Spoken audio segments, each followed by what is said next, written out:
அனைவருக்குமே வணக்கம். சற்று முன் கிடைத்திருக்கக்கூடிய ஒரு மிக மிக முக்கியமான செய்தி ஒன்று வெளியாகியுள்ளது. சற்று முன் 4000 கோடி ஊழலில் சிக்கிய உதயநிதி கோர்ட்டில் ஆஜர், இடி கொடுத்த ஆதாரம், இது மாதிரி செய்திகள் வெளியாயிருக்கு.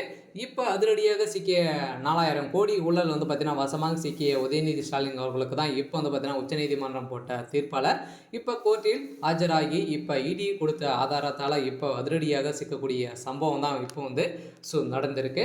ஸோ இதை பற்றி இந்த வீடியோவில் பார்க்கலாம். ஸோ அதுக்கு முன்னாடி நம்ம சேனலுக்கு இப்போ தான் முதல் முறையாக வந்திருக்கீங்க அப்படின்னா மறக்காமல் நம்மளுடைய சேனல் சப்ஸ்கிரைப் பண்ணி சப்போர்ட் பண்ணுங்கள்.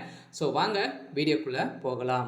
ஸோ துணை முதல்வர் உதயநிதி ஸ்டாலின் அவர்கள் பார்த்தீங்கன்னா ஏற்கனவே சனாதன வழக்கில் சிக்கியிருந்தார் இல்லையா, இந்த வழக்கிலும் இப்போ 4000 கோடி ஊழல் வசமாக சிக்கியிருக்காரு அப்படின்ற மாதிரி தான் இப்போ பார்த்தீங்கன்னா அவர் மீது தொடர்ந்திருக்கக்கூடிய வழக்கால் இடி இதுக்கு தகுந்த ஆதாரங்கள் அனைத்துமே வெளியிட்டிருக்கக்கூடிய அறிக்கையில் தான் இப்போ பார்த்தீங்கன்னா ஸோ துணை முதல்வர் உதயநிதி ஸ்டாலின் அவர் கைது செய்யப்பட்டு இருக்காரு. ஸோ இதனால் இவருக்கு சம்மந்தப்பட்ட அனைத்து இடங்களிலும் அவருடைய பங்களாவிலும் பார்த்தீங்கன்னா சோதனைகள் நடத்தியிருந்தாங்க. இதில் கிடைக்கப்பட்ட போலியான டாக்குமெண்ட்டுகளும் இதுக்கு தகுந்த நிறைய இது வரைக்குமே 4000 கோடி ஊழல் இவர் செஞ்சுருக்காரு. இவர் பார்த்தீங்கன்னா ஒரு நிறுவனத்தில் அவருடைய பட நிறுவனத்தில் ஒரு 4000 கோடி ஊழல் செஞ்சுருக்காரு அப்படின்ற மாதிரி தான் இப்போ பார்த்தீங்கன்னா அவருடைய சம்மந்தப்பட்ட இடங்களில் சோதனை நடத்தியதில் இந்த பணங்களை அனைத்துமே சிக்கிய சம்பவத்தினால தான் இப்போ அதிரடியாக ஊழல் வழக்கில் உதயநிதி ஸ்டாலின் அவர்கள் சிக்கியிருக்காரு.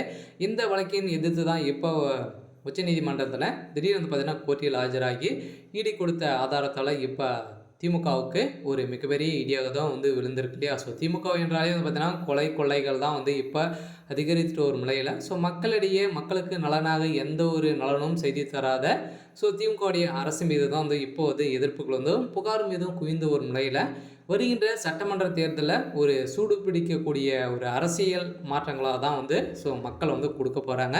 ஸோ அதனால் என்ன மாற்றங்கள் கொடுக்க போகிறாங்க அப்படின்றத தொடர்ந்து இப்போ உதயநிதி ஸ்டாலின் அவர்களும் இப்போ பார்த்திங்கன்னா இப்போ தான் 1.5 வருட காலங்கள் ஆகுது. ஸோ அதிலிருந்து இவ்வளோ ஊழல் பார்த்திங்கன்னா இப்போ செஞ்சுட்டு ஒரு நிலையில் அவருக்கு சம்மந்தப்பட்ட நிறைய பண்ணைகள் வீடுகள் பார்த்திங்கன்னா அவர் வச்சுருக்காரு.